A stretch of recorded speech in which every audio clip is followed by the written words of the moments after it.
Good morning and welcome to the Weldon Green podcast. Today I'm going to bring you the first episode of a new series I am starting called Peak. And in this series I'm going to be interviewing high performers, and not necessarily just high performers in esport, but maybe in entertainment or business or sport as well.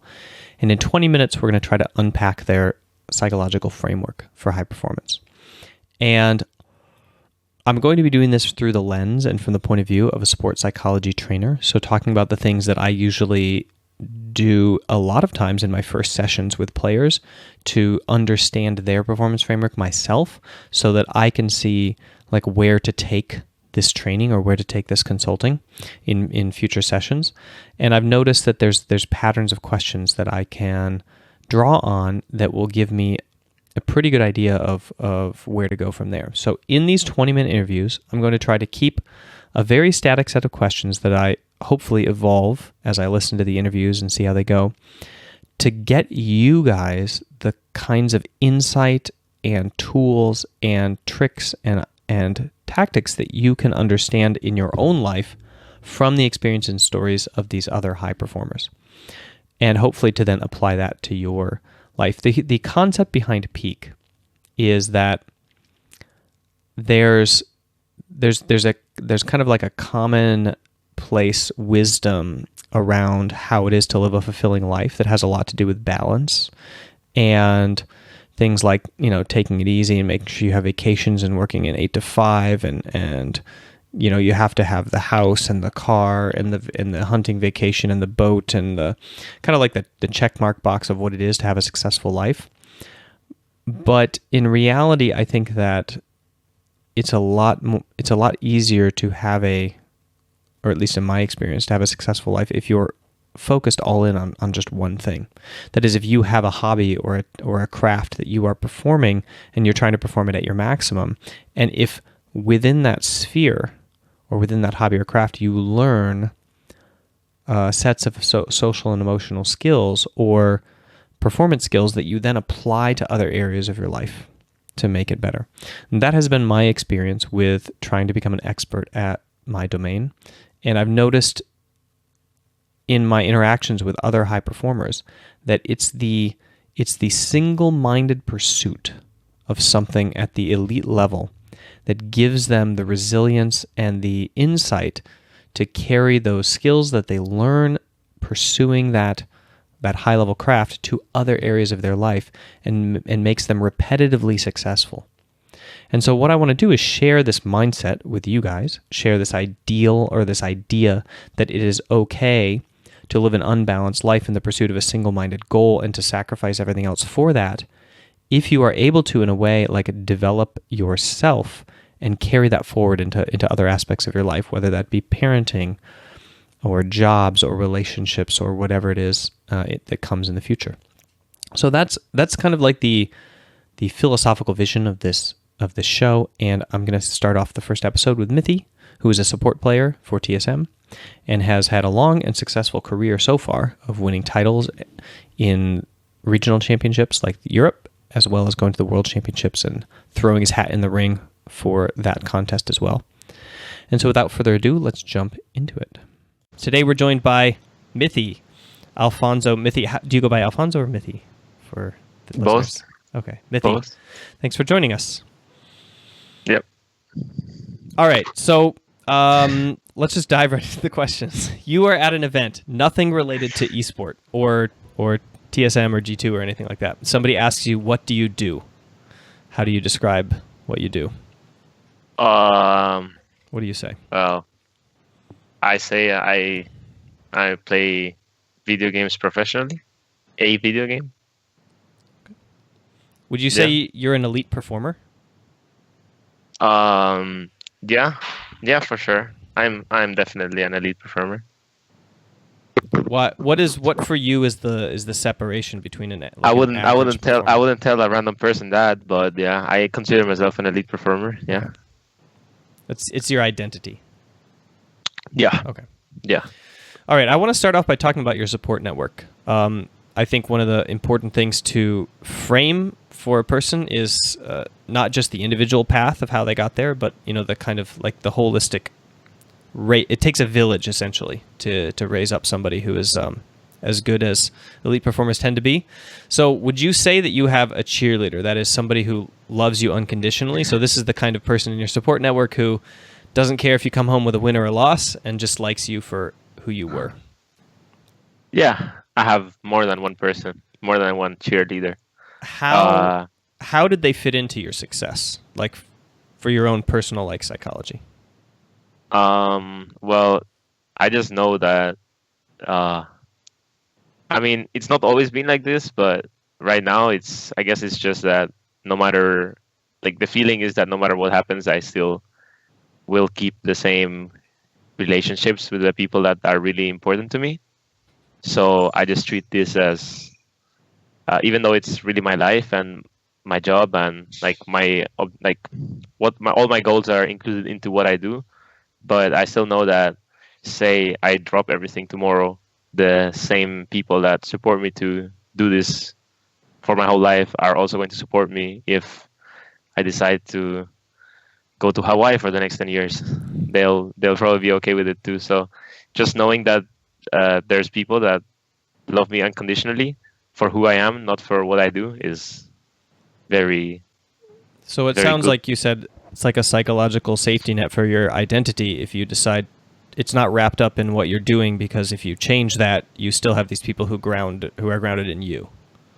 Yeah, that's how I like to see it. Yeah. Would you say that you had a peer group that drove you and supported you, even if it changed along the way? What is that? A peer group? Peer group, like for example, a class of kids in high school that you hung out with, friends, at a certain time that were either driving you or. No. It was just me, myself, and I. That's it. And I just What about now? Do you have a current peer group? Well, my friends and family that are so close to me now are my peer group at the same time. But like I said, they're just my peer group because they know that I'm doing what I love. But if I were to change that and do something else, I have the feeling, or I strongly believe that they'll still be there. So that's, I don't really have a specific peer group. It's more just people that are close to me than anything else. And finally, do you have a mentor? Do I have a mentor? Sadly not. Sadly not. I think it would be so much easier if I had a mentor. I feel like I'm mostly talking to myself all the time and mentoring myself. So it's a lot of stress. It's very stressful, and I try to find for not really mentors, because I can't, I'm also the kind of person that can't just really look up to one person. But I try to look for advice or look for different perspectives or ways of looking at things by talking to a lot of people, no matter who they are. Just every opinion is welcome. And I mean, that's just how I am. So I try to be open-minded about a lot of things, but in the end, I guess I'm my own mentor, and that's a double-edged sword. I know that, but yeah, it's what it is. I mean, I think when you're a pioneer in esport too, it's kind of hard to find people, 20 years ahead of you who have walked the same path necessarily that you have. Yeah. Okay, the next section is about the mind. Challenges arrive in all areas of life, and people tackle them at different times, well or badly. So by that, I mean, the challenge of going to the gym, the challenge of eating or not eating something, the challenge of how to handle somebody who's just being mean to you. And we learn from results in our craft that we face as challenges, and then we learn from results like that we have in normal everyday life. And I want to dig into how you've tackled challenges in your life well or badly. Okay, so some people don't think that they can do what you do. Did you think that you could do what you do, and why or why not? Yeah, I mean, I knew from so at first I was always pretty good at games, but I never really I found out about the whole online thingy after a while. Then I didn't really want to play any other kind of game that didn't involve beating someone else up, um, and getting beaten at the same time. So yeah, then I guess like when I was 15 or something, I knew that that's the kind of thing that I really strive for. Is just that urge to be better than someone. I don't know. Guess it's hidden into some weird psychological problem issue that I had when I was a kid. I assume. I mean, I haven't really dug deep into it because I guess that's what makes me who I am and what I do right now. So I don't really care too much about it. But yeah, that's also what. Yeah, when I was 15 or so, I already knew that it didn't really matter what game I chose, I would be one of the best at it. Wow, that's a powerful belief. Well, at that time, it wasn't really a belief. I just knew. The same way, yeah, it didn't really seem like false. So it was more like a fate or like a destiny. I mean, back then there was no esports. There was no, yeah, this is gonna be your job kind of thing. I just knew that if I play a game, I would be like one of the best online players at it. That's it. Okay. I never really saw myself playing on big stages and getting more than a keyboard in prices, or like getting a free mousepad or something. Did they have those tournaments in the Canaries, or? No. I guess I just played online, like some ESL tournament. Got like, what was it? $100 maybe? No, $300 divided by 5. Okay. After a year of like playing the tournament, because it took 1 year to like get the money. And sometimes you get a free mousepad, stuff like that. So it was pretty shit, but that's kind of what I wanted. I just strived for kind of having other people talk about me and be like, "Oh, this guy, he's one of the best at this game," and yeah, that's what I liked about it. That's what I still like. Yeah. Okay. Next question is you had a big challenge. I don't know which one we're going to get to, but this is the one you didn't tackle it with the right mindset. Maybe you didn't think you were up to the task, or you simply weren't mature enough yet. But anyway, it's past now, and you learned from it. Do you have a story like this, and can you tell it to us? I had a big challenge. I mean, I've taken some pretty dumb decisions during my career. Probably before my career too, just in general, my whole life. I don't think anyone makes the right choice all the time. You never know what the right choice is. So I don't think I have ever not tackled a problem and kind of just hidden behind the curtains and wait for it to resolve by itself. Either I tackle it, or I mean, I guess my personality is very. Do you have a one that you tackled with? You feel like now you regret the mindset with which you tackled it, and it didn't go very well, but now you know that next time you would do it better. Wait, can you hear me? Yeah. Okay. Yeah. A lot of them, I guess, but I don't really know any specific one. Okay. I mean, when I was in G2, there was a lot of problems that I tackled with the wrong mindset or the wrong personality, so that it kind of affected others around me, the way I tackled some of the issues. Do you have a favorite one that you feel like you learned the most from? I guess it's tough now because this is so close. We don't really want to throw other people under the bus either. As far as like no, it's not really about that. I don't really feel like I would throw anyone under the bus. Okay. I just see. Okay, so I guess my mind is everyone is very self-centered, right? Like as much as you want to include other people, what other people think, to your own perspective. At the end of the day, it's you see your world and your life through your own eyes and not through anyone else's, and it's very hard to put yourself in anyone else's perspective because you don't really know how they feel, how they think. Everyone is different, so there's been a lot of situations where I would see how I acted in hindsight and regret some of the things I said or how I did things, but I always did things for the better, or what I felt was for the better. So I don't really regret it in that way, and I just try, like, the fact that I did something bad also made me learn from it and made me become a better human being, in a way. So yeah, I don't really regret anything because I I was feel going to like ask that. Do you believe in regret? Do you think that that's a useful kind of outlook, or do you think it's important not to believe in regret at all and just kind of like look forward? uh, yeah, I mean, I don't see why anyone would believe in regret. It makes no sense personally. It's just a toxic thing. It doesn't do anything positive for you.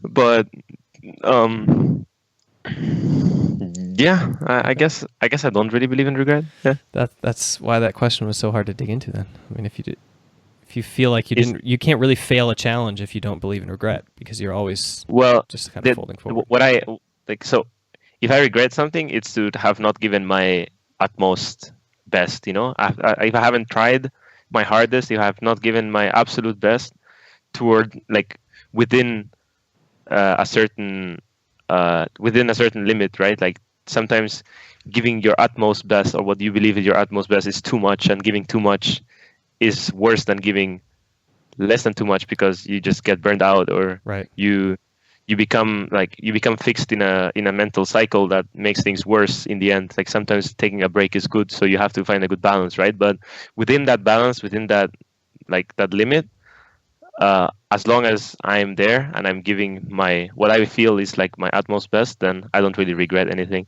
If I regret something, is that I haven't really tried my hardest at some point of my life. But I don't think that has ever been the case within League of Legends. It is the case for school and stuff, and I regret that, like, not having tried harder during school and all that. But yeah, Okay. that's long in the past, so I can't really do anything about that either. Okay, the opposite. You've had challenges that you rose up and mastered, and you intentionally like chose them and tackled them, and strove to kind of improve yourself in order to master them. What is one that, it doesn't have to be recent, but what is the one you're most proud of or quite proud of? I'm proud of the whole G2 situation. I mean, it turned out good, so I'm proud of it now, but it was very tough at first, dealing with all the fan hate and all the pressure and just stress in general. There were a lot of things that were not right, and it was just very hard to deal with. But through that, I feel like I became a much better player and a much better teammate, for sure, and person. And yeah, I mean, I'm very grateful that I chose to live through that challenge. Was And it the stress and the expectations that you feel like made you a better player, or I mean, being a better player just comes automatically. Right, okay. It's not that I just became a better player because I had better competition, I had better teammates, or Yeah, at least got it. So the stress was worth we the worked better. sacrifice You know, it's not towards. like my other teammates were bad, but the whole getting better just came with like within playing, but becoming a better teammate, having to adopt more of a leadership role, and all that stuff just helped me grow mentally. And yeah, I'm grateful that I What was the took such a mindset hard challenge. that you chose? I mean, what was the mindset that you used when you were making that choice? I mean, you very clearly like had to make that choice intentionally. Did you have like a mindset about it? Did you know the flack that you were going to get before you did it? And like Yeah, I mean, not to that extent. I think it was a little a little surprising. bit unexpected. Yeah, but well, the mindset is the same as it is now when I made the choice to go to TSM. It's just that I'm striving to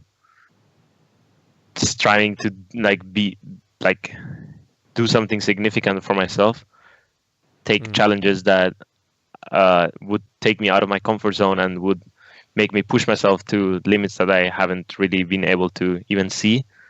And I guess joining G2 was also a matter of joining a team that was a lot more structured, that had the mindset to put in more effort, perform better, and like achieve higher goals. And that's the same reason why I'm here now, just because more of the same. I want the professionality of being in America. I think teams give a lot more, like the orgs give a lot more to the players, and everything is a lot more structured. With the whole franchising thing, feels like everyone is a lot more professional about everything, and that's just also something I strive for. So that's also one of the reasons why I'm here. Yeah.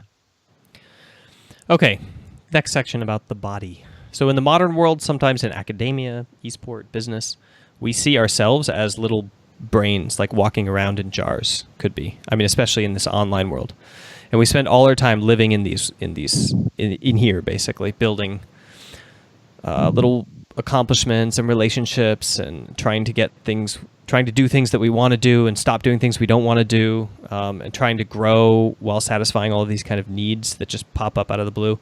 Actually, it's kind of weird, to be honest, but I want to talk for a moment about the temple, that is the body.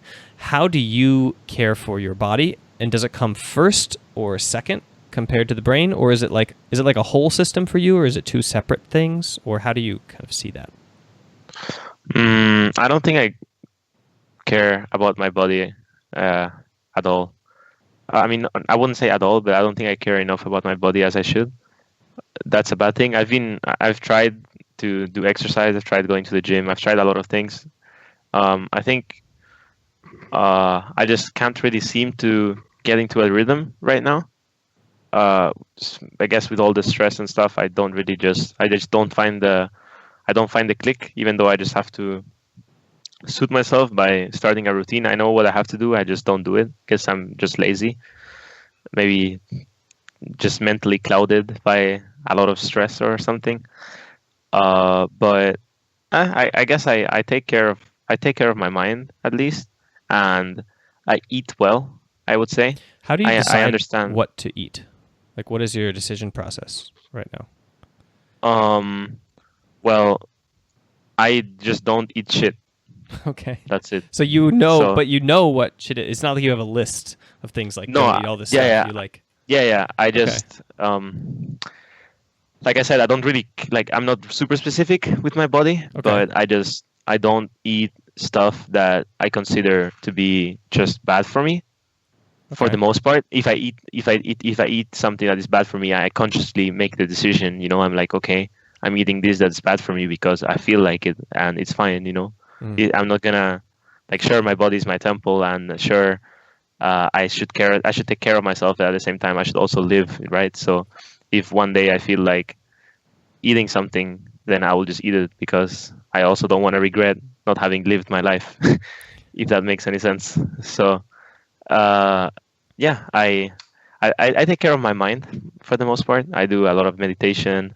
I try to read a little bit. I try to make sure my support group is always there. I always try to talk to my family, my friends, try to keep my relationships alive as much as I can, within the limits, right? But yeah, I try to just feel connected to other people, and I also just like meditating and reading and just calming myself down, taking time off, just being alone is nice. Why is it important for you to eat well? Why did you kind of discipline yourself to not eat crap and kind of to not eat instinctively, I would say? I just feel better. I mean, I guess when I go to the gym, I feel even better, right? But it's just harder to get yourself into the rhythm, which is something that I should do. But eating healthy is how bad I feel after eating shit compared to how good I feel when I just eat home cooked stuff and just vegetables, brown rice, meat, just good food. I just feel so much better when I don't eat bad things, like sugary stuff, a lot of fatty, saturated fat, all that. I think this is actually quite interesting, because I guess in my personal opinion, this could be different for people who are watching, but it seems like a more European perspective or opposite from the US, because I feel like in the US I see a lot of people who find it easier to go to the gym and harder to eat well. But you seem to find it easier to eat well and harder to go to the gym, which is like a lot of people in the US like pay their dues and then eat crap. You know, going to the gym is just it's all about getting into a rhythm. I was in a rhythm before, and it's just about me getting into a rhythm now. But I think I guess I just have too many things in my mind, and I don't really put myself into perspective. I don't find time, even though I obviously everyone has time for everything, but I just don't see myself finding the time for doing like stuff. So it's my own fault, which I'll probably fix towards this year at some point, I assume. But yeah, eating is a lot easier because, like I said, the teams take care of you. So food is just, I just say, hey, I want a healthy food, and I don't have to move, and the healthy food just comes to me. So LA is a very convenient city, that's for sure. Yeah. Okay, the final section is lessons. What advice do you have for yourself starting out again? So if you're at the beginning, what would you ask yourself to do or think differently the second time around?